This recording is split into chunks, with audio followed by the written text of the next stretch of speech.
que nos va a plantear algunas cosas muy interesantes relacionadas con el tema de la seguridad. Por favor, Lara. Qué bueno que aquí hay banquito, ¿eh?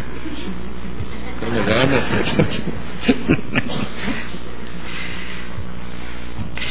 Bueno, muchísimas gracias por la oportunidad de que pueda yo conversar con ustedes esta mañana aquí. Y quisiera compartir con ustedes algunas cuestiones. En primer lugar, referirles que, como ustedes saben, el jueves y viernes de la semana pasada se llevó a cabo en Cancún, Quintana Roo, la segunda Conferencia Nacional de Secretarios de Seguridad Pública. Esta Conferencia Nacional es órgano auxiliar del Consejo Nacional de Seguridad Pública, que agrupa a todos los señores gobernadores y a los funcionarios federales que tenemos competencia en materia de seguridad considerada en sentido lato, es decir, no solo la tarea preventiva y policial, sino la visión integral desde la prevención, la integración de las averiguaciones previas, la consignación, la administración de justicia y la ejecución de penas y rehabilitación de los procesados. De esta suerte, la Conferencia Nacional de Secretarios de Seguridad Pública enfatiza como órgano auxiliar la revisión de la tarea propiamente policial, y este es el tema que nos ocupa esencialmente el día de hoy. Quisiera destacar que en la conferencia en Cancún se plantearon dos cuestiones como las centrales en términos de preocupación hacia adelante. La primera es que ante la circunstancia de fragmentación con la que nuestro país se enfrenta la circunstancia de la delincuencia, tenemos, como ustedes saben, más de 1.600 cuerpos de policía distintos. Es necesario, por consecuencia, fortalecer la coordinación entre los diferentes cuerpos y las instancias federales, locales y municipales. Solamente consolidando el esfuerzo de todo el despliegue de todas las instancias que nos dedicamos a esta materia, podremos aspirar a tener éxito. La otra cuestión tiene que ver con los énfasis en el desarrollo institucional de las propias policías. Y aquí se aprobó algo que ha venido operando ya conjuntamente con muchas de las secretarías de seguridad pública a lo largo y ancho del país, que es el sistema de planeación y control policial. Un sistema que pretende impulsar una aproximación técnica en la tarea policial, sobre todo en policías municipales y policías preventivas estatales. Vamos a examinar esto con un poquito más de detalle. La otra cuestión es el énfasis que reitera la Conferencia Nacional de Secretarios de Seguridad Pública en los términos que se habían acordado en el Consejo Nacional en enero pasado, de asignar una prioridad especial como un punto de política pública especialmente crítico, el combate al narcomenudeo y a las adicciones, en razón de la vinculación que tiene esta actividad en la generación de índices delictivos del orden común, y también en el hecho de que las adicciones, sobre todo cuando son duras, tienen una correlación estadística muy clara con la propensión a delinquir. En este sentido se reiteraron también las prioridades y se acordaron puntos específicos, tanto para avanzar en el entramado institucional para combatir este fenómeno, incluso en el de reformas que debe considerar el Congreso de la Unión, y también en la idea de fortalecer el Sistema Nacional de Seguridad Pública como la instancia que proporciona servicios, infraestructura, apoyo financiero a la tarea de combate a la inseguridad a lo largo y ancho del país. Quisiera destacar que en el caso del sistema de planeación y control policial, este sistema es una herramienta esencial para prevenir y combatir la delincuencia de manera eficaz a partir de una visión integral que concibe tres elementos fundamentales: la coordinación entre las autoridades de los tres niveles de gobierno, el uso de procedimientos sistemáticos de operación, el desarrollo de tareas de inteligencia con base en el análisis de información, y con estos apoyos fortalecer a las corporaciones policiales, usando sistemas y manuales que planifican en todo su potencial las capacidades operativas en el campo y permiten aprovechar integralmente los recursos humanos, materiales, tecnológicos y de fuerza. Con ese sistema de planeación y control policial se moderniza el enfoque tradicional de vigilancia y patrullaje policial y se genera un importante cambio en su administración y despliegue, ya que las policías se ubican en los lugares donde se necesitan y cuando se necesitan. Utilizando el sistema se pueden planificar cuidadosamente las rutas de patrullaje con la información de los sitios, horarios y modus operandi de los delincuentes. Esto permite una mucho mayor eficacia en la tarea preventiva y también una mayor oportunidad en la tarea reactiva.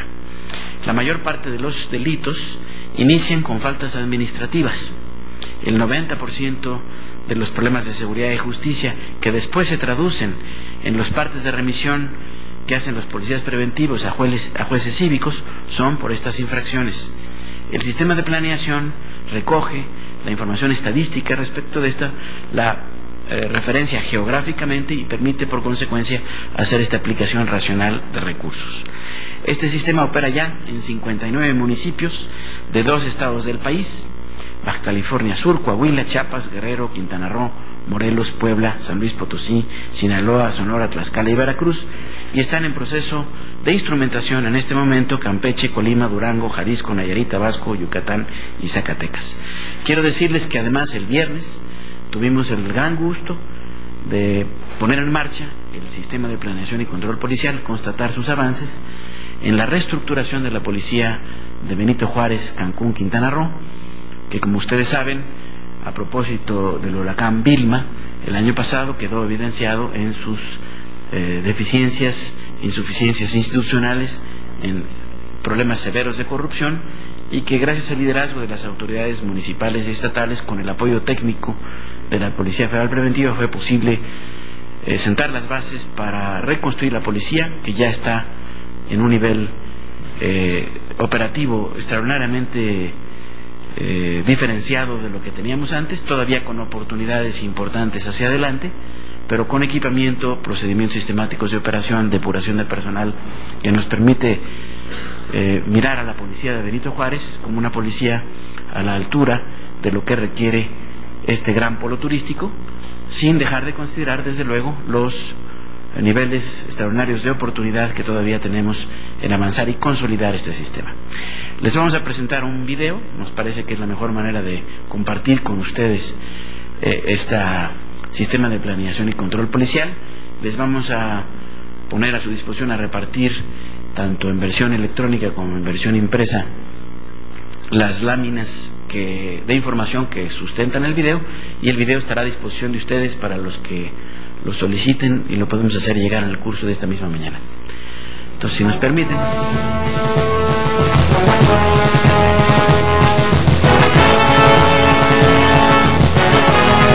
Sistema de planeación y control policial. Es un programa de prevención del delito que cambia el enfoque tradicional de vigilancia y patrullaje de las policías estatales y municipales, con base en el análisis inteligente de la información estadística criminal. México cuenta con 340,000 policías en las corporaciones estatales y municipales de seguridad pública, que pueden aprovechar este sistema de planeación y control policial. El sistema de planeación y control policial ordena el trabajo con la información de averiguaciones previas, remisiones policiales, llamadas de emergencia 066 y denuncias anónimas 089. El trabajo ordenado que proporciona este sistema de planeación y control policial moderniza la administración, supervisión y operación de las corporaciones de seguridad pública estatales y municipales. Trabajo policial más eficaz, ordenado y planificado. Despliegue racional de recursos. Espíritu de cuerpo. Sentido de pertenencia. Disciplina. La información sirve para elaborar diagnósticos y mapas geodelictivos con zonas, horarios y modus operandi de los principales delitos. De acuerdo con la cantidad de llamadas de emergencia, la capacidad de respuesta y la concentración geográfica de delitos denunciados, se crea una sectorización y zonas de patrullaje. En base en la división de la ciudad en zonas de patrullaje, se asigna el personal y equipo existente en el lugar que se necesita, desarrollando una estructura por nivel de responsabilidad. Así la información nos permite identificar fortalezas, debilidades y procedimientos sistemáticos de operación. Es importante el control centralizado por medio de un puesto de mando que coordina las radiocomunicaciones, la localización vehicular, GPS y la atención a las llamadas de emergencia para medir la eficiencia de la policía en condiciones de reacción. Este sistema permite obtener resultados inmediatos, verificables y auditables por la ciudadanía. Permite también maximizar los recursos con los que cuentan los estados y municipios para hacer más eficiente su labor. Es una herramienta de prevención y atención al fenómeno delictivo que cambia el enfoque tradicional de vigilancia y patrullaje de las corporaciones policiales. El hecho de que el gobierno de la Federación haya tenido la voluntad de poder coordinar con los gobiernos de los estados para aterrizar el diseño de este sistema, desde luego tiende a patentizar en primer término una política de coordinación interinstitucional, ya que se deja de movilizar los patrullajes policíacos en las formas tradicionales antiguas con que se venía planteando. Se logra en primer término la racionalización de los recursos humanos, financieros y de infraestructura. Bueno, desde que se implementó este programa estratégico de seguridad en Culiacán, los resultados tienden a una clara mejoría en muchos sentidos. Hemos aprendido a utilizar esta herramienta de planeación estratégica en forma integral. Creo que esta estrategia ha traído grandes ventajas para el ejercicio de la acción policíaca y los resultados son obvios. Hoy estamos haciendo una estrategia donde no se desperdician los esfuerzos. Sabemos dónde tenemos que actuar y a qué hora tenemos que actuar.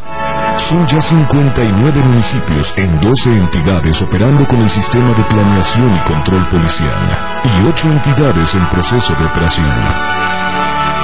El sistema de planeación y control policial genera una óptica positiva en la percepción ciudadana sobre las tareas de seguridad pública. Siempre con un enfoque integral, incorporamos la participación ciudadana como un elemento indispensable de apoyo a través de la denuncia y la promoción de programas de prevención del delito. Con la construcción de consensos y la participación ciudadana, lograremos consolidar este frente común a la delincuencia, con pleno respeto a los derechos humanos y las libertades de los ciudadanos. Así, fortalecemos a las instituciones e instancias para que atiendan puntualmente la demanda de los ciudadanos para tener una mejor y correcta seguridad pública. Sistema de Planeación y Control Policial. Secretaría de Seguridad Pública. Quisiera simplemente subrayar que este sistema de planeación y control policial es resultado de un esfuerzo compartido y colectivo entre la Secretaría de Seguridad Pública y los secretarios de Seguridad Pública de muchas entidades del país. Este fue resultado de un acuerdo del Consejo Nacional de Seguridad Pública, recoge las mejores prácticas policiales en nuestro país, las sistematiza y genera un modelo de operación con manuales, procedimientos y sistemas indicadores, supervisión, que está a disposición tanto en su concepción estratégica como en los apoyos en su implementación táctica y operativa de todas las policías del país. Quedo a su disposición. Vero, Marco Antonio. Buenos días, secretario. Soy Verónica Méndez de W Radio. Secretario, para ver si nos puede abundar, si ya está listo todo el dispositivo de seguridad a nivel nacional para el proceso electoral el 2 de julio, van a ser las policías estatales, cuál va a ser su papel, cuáles son los puntos que más hay que vigilar, cuáles son los aspectos que tendrá responsabilidad la Secretaría de Seguridad Pública mantener en orden. Bien, en cualquier circunstancia en la cual se generan o perciben una atención mayor Yo diría que nosotros tenemos problemas o circunstancias de seguridad pública todos los días, todas las semanas. Y todos los días y todas las semanas hay mecanismos institucionales para responder estas adecuadamente.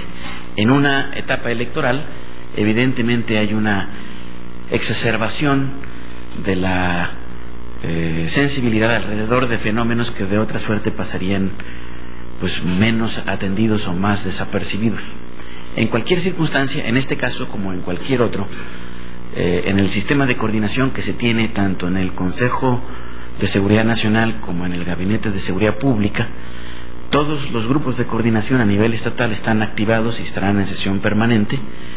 Estos grupos de coordinación reúnen en su seno a las autoridades locales y a las representaciones de las autoridades federales que tienen competencia en materia de seguridad, para estar atentos a cualquier circunstancia que pudiera afectar el proceso electoral y en este sentido poder responder a cabalidad. Esto se hace sistemáticamente, es un proceso que está instrumentado desde hace muchísimos años, que desde luego se va perfeccionando año con año.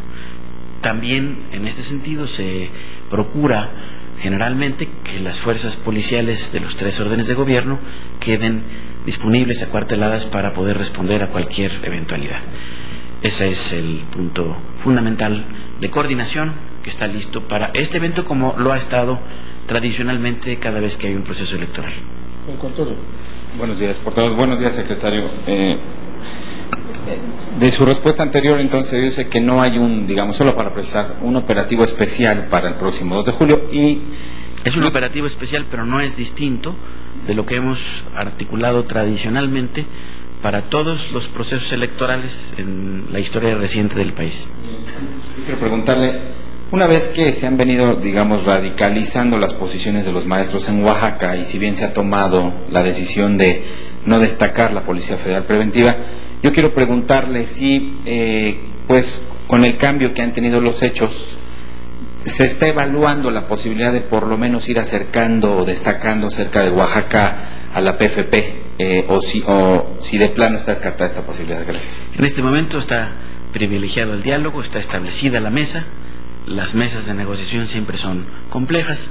Si ustedes recuerdan, la problemática con los maestros de la sección 22 de la coordinadora no es nueva. Cada año tenemos una circunstancia, a veces más difícil, a veces menos difícil, y siempre por la vía del diálogo ha podido resolverse.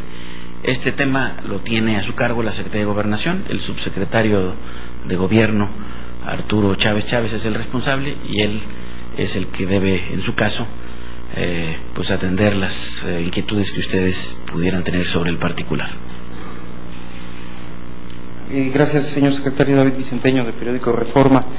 Este sistema de control policial, secretario, ¿hasta qué punto es obligatorio o es a buena voluntad, a la discreción que tengan los gobernadores o los presidentes municipales? Se logró, nos explicaba en Cancún, pero por ejemplo en Nuevo Laredo, ¿qué está pasando que no han podido terminar con esta reestructuración allá casi más de un año de su presencia en este municipio?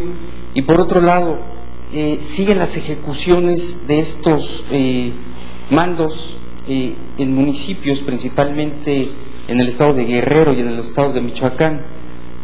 Ayer se daba, por ejemplo, el reporte, nos podría confirmar la muerte de un mando de la PFP en Apatzingán. ¿Qué está pasando en estos municipios que no se logra hacer más efectivo el trabajo de la policía? ¿Qué complicidades están encontrando, si es que las hay? Gracias. Bien, en primer lugar, el sistema no es obligatorio.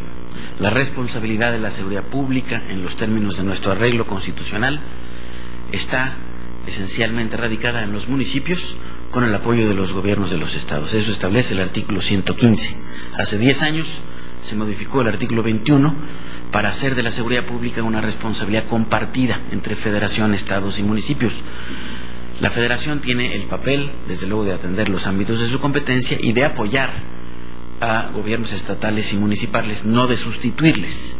De manera que esto es por la vía del convencimiento, pero cuando se tiene un sistema que produce resultados, en razón de que pasamos de un sistema, de articulación accidentado, de ocurrencias acumuladas, a un sistema que funciona con planeación, con información sistemática, con procedimientos sistemáticos de operación, que permite por consecuencia acotar los márgenes de discrecionalidad y dirigir los escasos recursos con los que se cuentan a las áreas geográficas donde existen los problemas. Evidentemente que la eficacia y la eficiencia se aumentan de manera considerable. Ejemplos como el que testificaba el señor presidente municipal de Culiacán los encontramos en todos los municipios en los cuales se ha instrumentado este sistema. Segunda cuestión, este sistema no es una invención del gobierno federal, es una articulación técnica que recoge las mejores prácticas en nuestro país y también prácticas internacionales. Simplemente las conjunta, las sistematiza, las documenta en manuales de operación, en esquemas tecnológicos que permiten aterrizar esto, pero depende en última instancia de el liderazgo, de la articulación de los señores presidentes municipales y en su caso de los señores gobernadores, para que esto sea un resultado realmente eficaz. La respuesta que hemos encontrado nos permite ser francamente muy optimistas sobre el particular. En segundo lugar, yo quisiera distinguir las problemáticas de la seguridad pública propiamente dicha, en sentido estricto, es decir, la problemática que afecta a los ciudadanos ordinarios en su integridad física y patrimonial, de zonas geográficas del país en las que se presentan problemas más severos, sobre todo de confrontación entre grupos de crimen organizado. Esto no quiere decir que eso sea tolerable, no lo es, pero cada lugar tiene un diagnóstico específico y requiere una respuesta operacional policial distinta, pero también una respuesta política y social diferenciada. No es lo mismo la problemática en Nuevo Laredo, donde había una descomposición total de las policías locales y que evidentemente partir propiamente de cero para reconstruir eso tiene una dinámica de esfuerzo mucho mayor. Y además, insisto, este es un esfuerzo que debe esencialmente ser liderado por la autoridad local. La autoridad federal no puede, porque no está facultada constitucionalmente, sustituir a las autoridades locales en su responsabilidad. Lo que puede hacer es apoyarles en este esfuerzo. Sobre esa base, valía la pena, insisto, distinguir lo que es la seguridad pública en general de lo que es el problema que está referenciado geográficamente en puntos específicos de esta circunstancia. Tenemos claridad en el diagnóstico en cada uno de estos puntos, claridad en cuál debe ser la respuesta, tanto operacional, pero sobre todo también de articulación político-social para reconstituir el tejido social en el que esta circunstancia de expresión del crimen organizado se presenta. Hace 10 días tuvimos en ejecución ya del acuerdo que se tomó en la CONAGO para crear en conjunción el gobierno federal, sobre todo la Procuraduría General de la República, la Secretaría de Seguridad Pública Federal, con los gobiernos de los estados donde se presentan estos fenómenos, una aproximación nueva al combate al crimen organizado, porque hay muchas dimensiones que rebasan las competencias de las autoridades federales, que rebasan el despliegue y que tienen que ver con cómo se responde localmente a esta presencia de estos grupos de crimen organizado en ciertas poblaciones. Cada población y cada estado merece una respuesta diferenciada porque la problemática no es idéntica. Y en ese sentido tenemos un avance muy importante. Esta es la instrucción que nos dio el señor presidente de la República precisamente en la reunión de CONAGO, y es lo que estamos trabajando conjuntamente el señor procurador Cabeza de Vaca y su servidor con los gobernadores de los estados que tienen esta problemática en el país. Bueno, son los estados que están claramente afectados por esta circunstancia: Baja California, los estados fronterizos en general, Chihuahua, desde luego Michoacán, Guerrero. ¿Perdón? Sí, el día de ayer podemos confirmar que un suboficial que era el encargado del área de Apatzingán fue asesinado, un suboficial de la Policía Federal Preventiva. Estamos trabajando en colaboración con la Procuraduría General de Justicia del Estado de Michoacán y con la PGR. Yo tuve la oportunidad de hablar largamente ayer con el señor gobernador Lázaro Cárdenas, y esto obviamente pues refleja la difícil circunstancia en la que en estos puntos geográficos tenemos que enfrentar ese fenómeno digamos exacerbado de violencia entre las organizaciones de crimen organizado. Señor, buenos días. María de la Luz González, del Universal.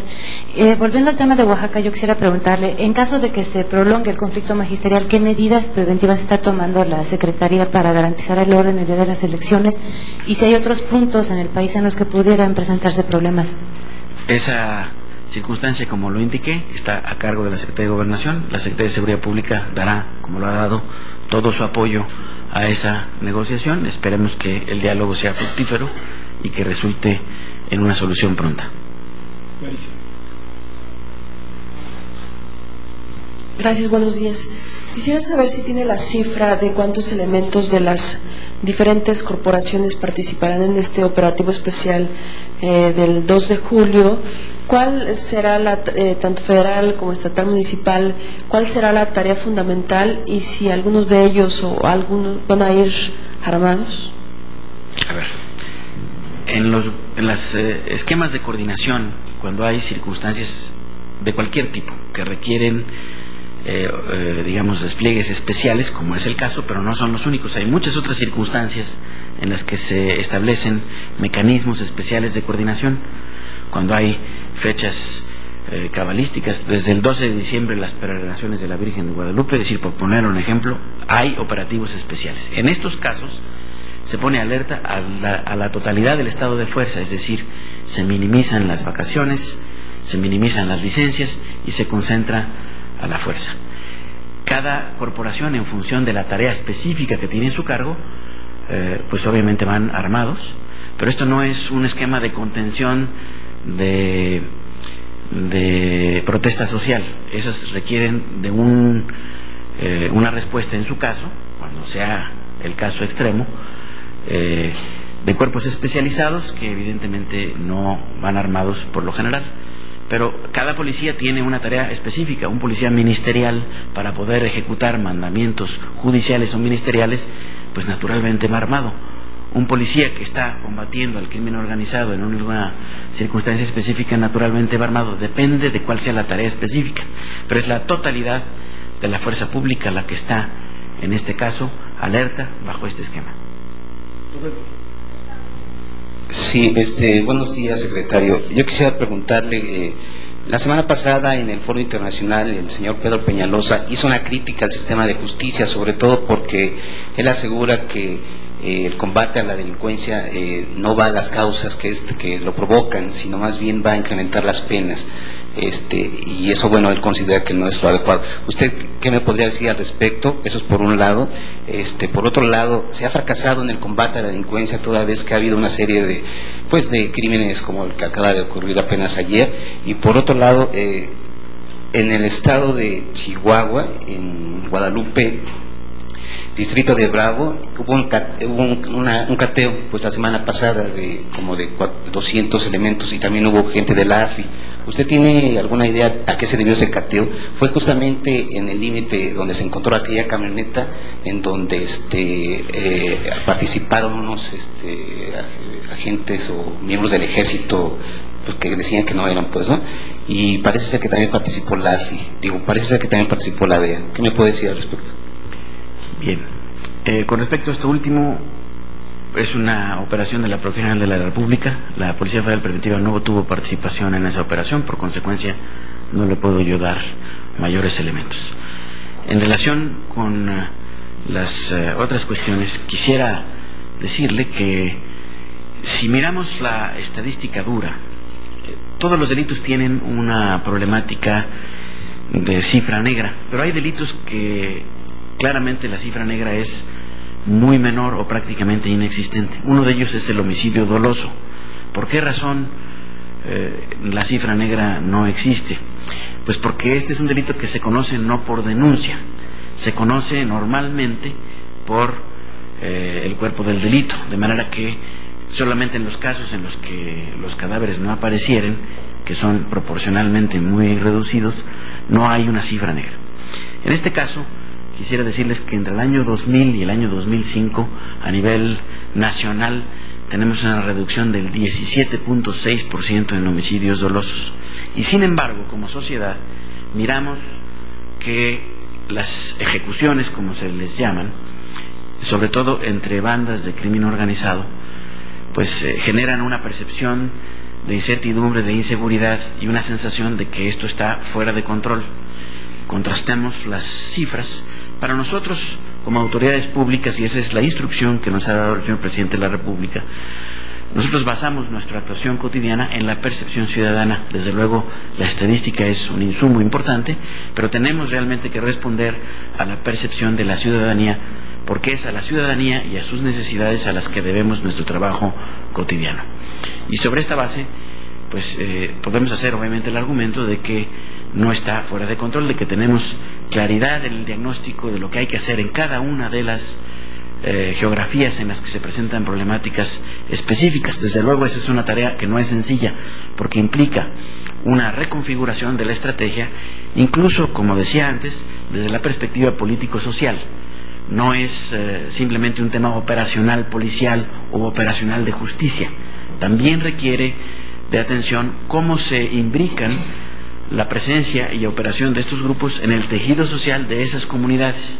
Y lo que tenemos que hacer es rescatar a esas comunidades de las manos de la delincuencia cuando esto sucede. Y eso requiere una aproximación distinta. Es perfectamente posible, perfectamente atendible. Tenemos planteamientos estratégicos y tácticos que son integrales y que comprenden no solo lo operacional policial, sino también, insisto, todo el aspecto de soporte social que se les pueda dar a estas organizaciones en esas circunstancias. No son temas nuevos, son temas que han venido gestándose desde hace décadas, y en ese sentido el problema no es un problema nuevo, sí es un problema que se expresa ahora con una virulencia que no habíamos visto en el pasado, precisamente porque se rompen equilibrios y porque esta circunstancia de soporte social se expresa ahora de una manera más acendrada. Buenos días, Lenny Cávila de Radio Educación. Yo quisiera que me especificara un poco en qué consisten estos controles centralizados, cómo funcionan, a dónde van a estar conectados y también qué se está haciendo para capacitar a los policías para evitar abusos en la contención de protestas y evitar imágenes como las de Atenco. Bien, son dos cosas totalmente distintas. Por lo que se refiere al sistema de planeación y control policial, no hay un control centralizado nacionalmente. La tarea de la seguridad pública, como dije, está responsabilizada por la Constitución a los ayuntamientos, a los municipios y a los gobiernos de los estados, con la coadyuvancia del gobierno federal. La mejor manera de construir un sistema efectivo es que la autoridad que está más próxima a la comunidad sea política y técnicamente responsable de esta entrega a su comunidad, pero que lo haga con una aproximación técnica, con una aproximación que le permita generar resultados. ¿Cómo se generan resultados? Pues primero, con objetivos estratégicos perfectamente claros, con una articulación táctica bien instrumentada, que cada policía sepa lo que tiene que hacer, que se acote por consecuencia el margen de discrecionalidad.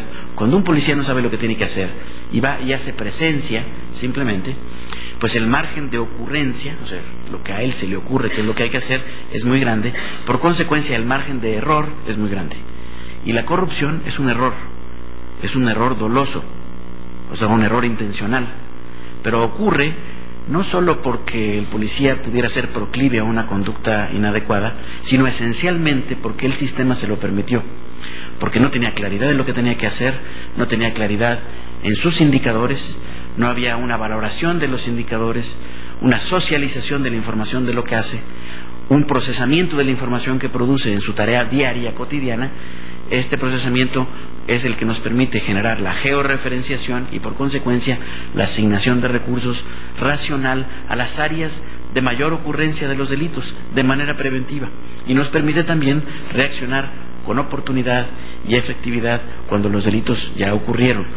Esta es una concepción, digamos, técnica en términos de cómo se genera la información, cómo se procesa y cómo se usa esta información para usar el despliegue de las policías en este sentido. Perdóname, la otra pregunta era... bien. Una cuestión que es fundamental es en nuestro país, a mi juicio, y creo que es una circunstancia bien sustentada, no tenemos un problema de represión, no lo hemos tenido durante muchos años.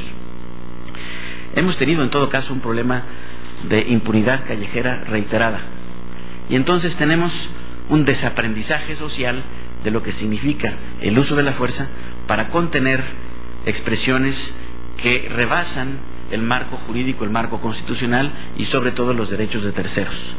La respuesta tiene que ser, primero, no solo o no básicamente cuando ésta sea posible o sea legitimada, sino cuando sea indispensable y conducente al restablecimiento del orden público.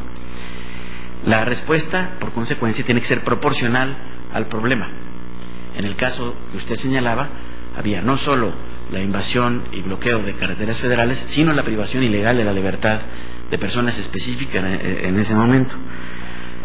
Desde luego que nosotros hemos impulsado, y este es el esquema que tenemos ahora, no solo ahora, pero ahora de una manera mucho más acusada, en la Academia Nacional de Seguridad Pública, son las academias regionales que patrocina el Sistema Nacional de Seguridad Pública, es decir, el gobierno federal, con los recursos que a propósito de esto le asigna el Congreso de la Unión, para capacitar a las policías especializadas en contención de manifestaciones sociales de este tipo, es decir, que pueden recurrir eventualmente a la violencia para hacer valer derechos que de otra suerte pueden ser legítimos o no, pero no podemos permitir obviamente que se recurra a métodos violentos para hacer valer estos derechos. Sobre esta base hay una capacitación muy cuidadosa y estrecha en respeto a garantías individuales y derechos humanos. Esto es lo que hemos hecho en la Policía Federal Preventiva, en cursos que están incluso articulados con la Comisión Nacional de los Derechos Humanos y que han sido muy exitosos.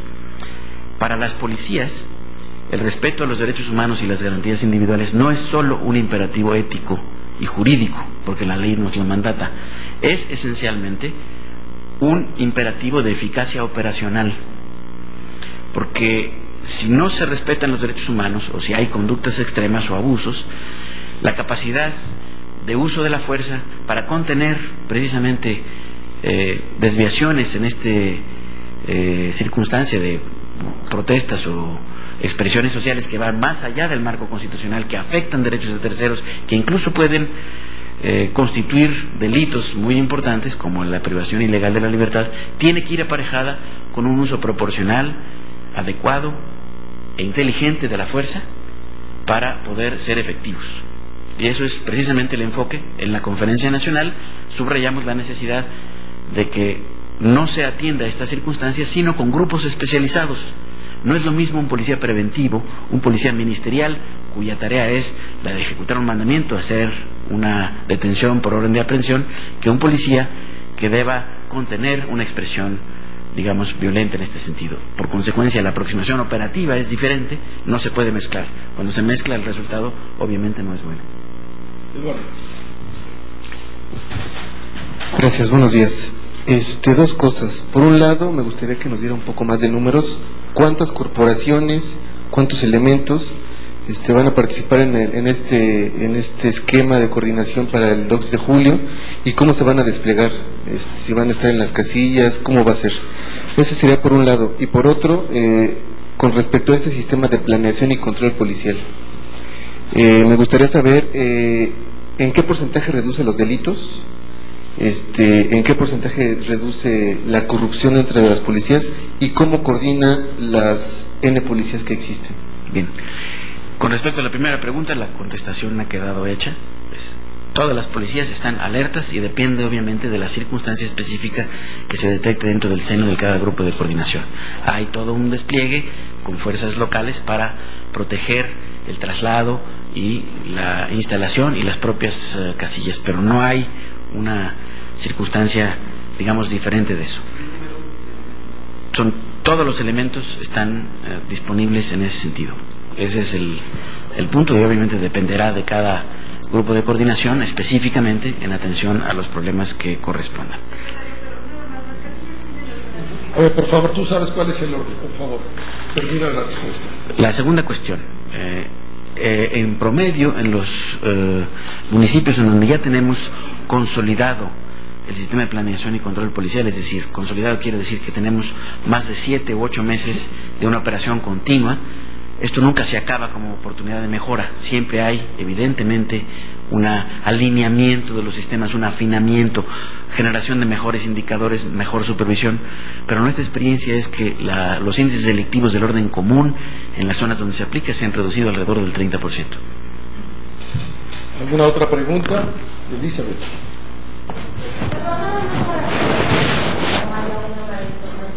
Usted dice que todos los elementos de la corporación van a participar el próximo 2 de julio, pero ¿sí nos podrá decir cuántos elementos tiene la corporación, por favor? No estoy hablando de la corporación, estoy hablando de las policías nacionales, es decir, de todas las policías municipales, estatales. La Policía Federal Preventiva, explícitamente, en su ley orgánica, no tiene posibilidad de participar en procesos electorales. Estamos hablando aquí de una coordinación de todas las policías a nivel nacional. Todas las policías quiere decir 340,000 elementos. ¿Ninguna pregunta más? ¿Algunos se tienen que ir? Sí. Esta es la última pregunta. Para Lalo tiene que ir. Si yo estaría 15 minutos con ustedes, porque tengo que ir al evento con el presidente también. Ahora, ustedes también. Sí. Me gustaría volver al tema de Nuevo Laredo, solo para saber si usted cree que de verdad la situación ha mejorado ya, porque hablamos mucho de percepción y creo que la percepción sigue que está fuera de control ya. Gracias. ¿Se refiere usted a Nuevo Laredo específicamente? Sí tenemos independientemente de un evento que hubo la semana pasada, una fuga en el penal de Nuevo Laredo. Por cierto, quiero informarles que 2 de los fugados han sido recapturados por la Policía Federal Preventiva y puestos de nuevo a la disposición de las autoridades locales. Y estamos trabajando con el señor gobernador para trasladar a algunos de los reos que generan mayores problemas de gobernabilidad en ese penal a prisiones federales, de tal suerte que podamos facilitar la administración de ese reclusorio. Como lo hemos hecho a lo largo y ancho del país, esta ha sido la oferta que el gobierno federal ha hecho a los señores gobernadores alrededor de la administración de los centros de readaptación locales, ya sean presos federales o presos del orden común, sentenciados, que podemos llevar a otros reclusorios de mayor seguridad, precisamente para facilitar la coordinación. Pero el índice de incidentes sí ha bajado. La percepción, yo creo que todavía nos va a tomar un tiempo, porque tenemos todavía que construir y reconstruir de una manera eficaz tanto la policía municipal, pero también de una manera muy señalada al tejido social que en esa plaza da sustento a una actividad pues que tiene décadas de estar francamente compenetrada con ese tejido social. Eso es lo que tenemos que cambiar. Hemos trabajado muy cuidadosamente con el señor gobernador del estado sobre esta tarea, y es una tarea que ciertamente nos compromete a los 3 niveles de gobierno. Muchísimas gracias por la oportunidad de estar aquí hoy con ustedes. Como siempre, yo aprendo más que ustedes en estas oportunidades. Gracias. Bueno, para este día la agenda del señor presidente, esta semana la idea es, hoy tiene gira al Estado de México, el martes hay gira por Jalisco, el miércoles las actividades serán en la Ciudad de México, también el jueves están concentradas en la Ciudad de México, y el viernes es muy probable, todavía no confirmado, pero muy probable, una gira por el estado de Querétaro. Para este día en particular, pues es la gira 636 del sexenio, la 582 por el país en el sexenio, la 74 por el país en lo que va del año, es la gira número 41 en el sexenio por el estado de México, y hoy estará de visita en los municipios de Iztapaluca y Jilotepec. Hoy en la mañana el primer evento es este que comienza hoy a las 9, la comisión organizadora para la conmemoración del bicentenario del inicio del movimiento de independencia y del centenario del inicio del movimiento de la Revolución Mexicana. Después de eso, ese evento será en el Museo Nacional de Antropología. Después de hecho, regresa el presidente para una serie de revisión de asuntos. Luego inicia la gira por el Estado de México. Ahí tiene 4 eventos. El primero es el inicio de obras del túnel del río de la Compañía.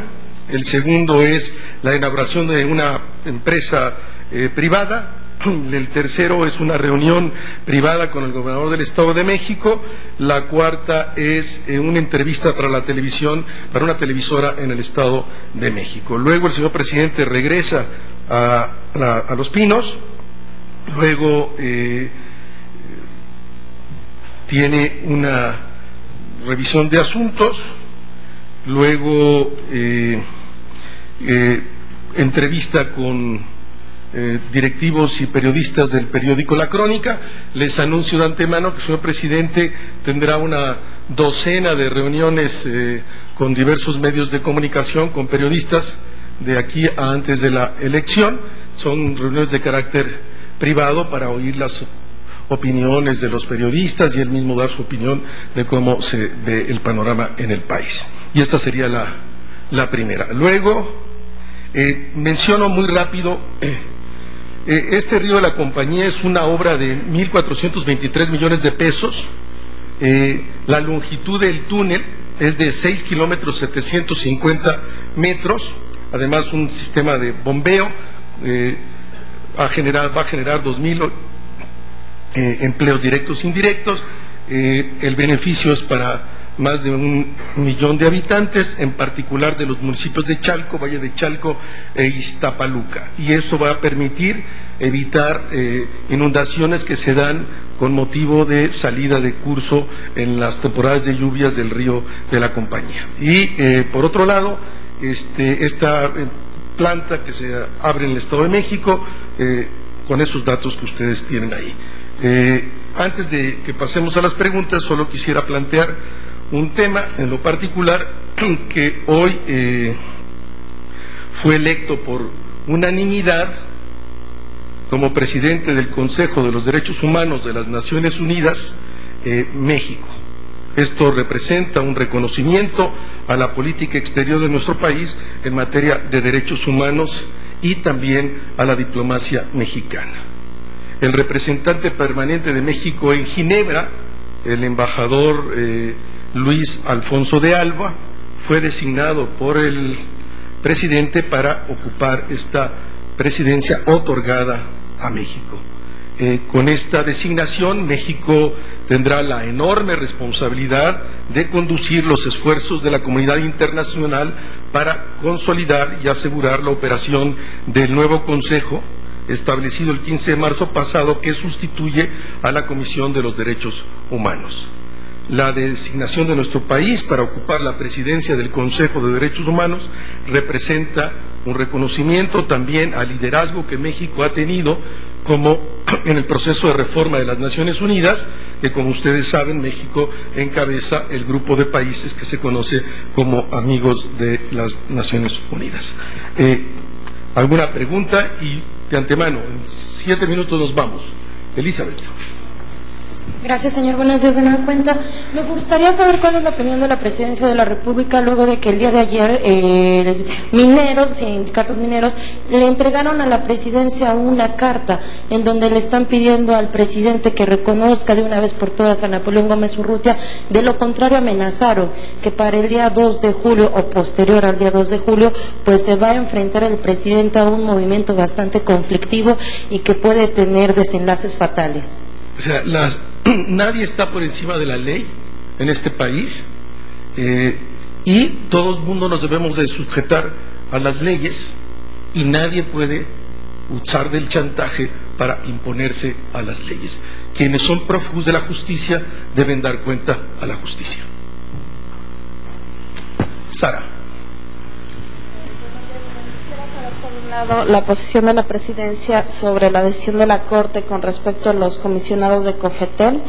Por otro lado, también preguntar cómo evitar que todas estas entrevistas que se han anunciado, no sé si sean entrevistas o solo reuniones privadas con los medios, sean calificadas como activismo, proselitismo, activismo político del presidente justo a unos días del proceso electoral, o qué fin tendrán estas entrevistas. Gracias. Todas son reuniones privadas, no son de uso público, son reuniones privadas, off the record, y simplemente porque el señor presidente considera el valor que tienen los periodistas y quiere reunirse con ellos y escuchar sus puntos de vista. Es para escuchar los puntos de vista de los periodistas de este país, que juegan un papel muy importante en el México de hoy.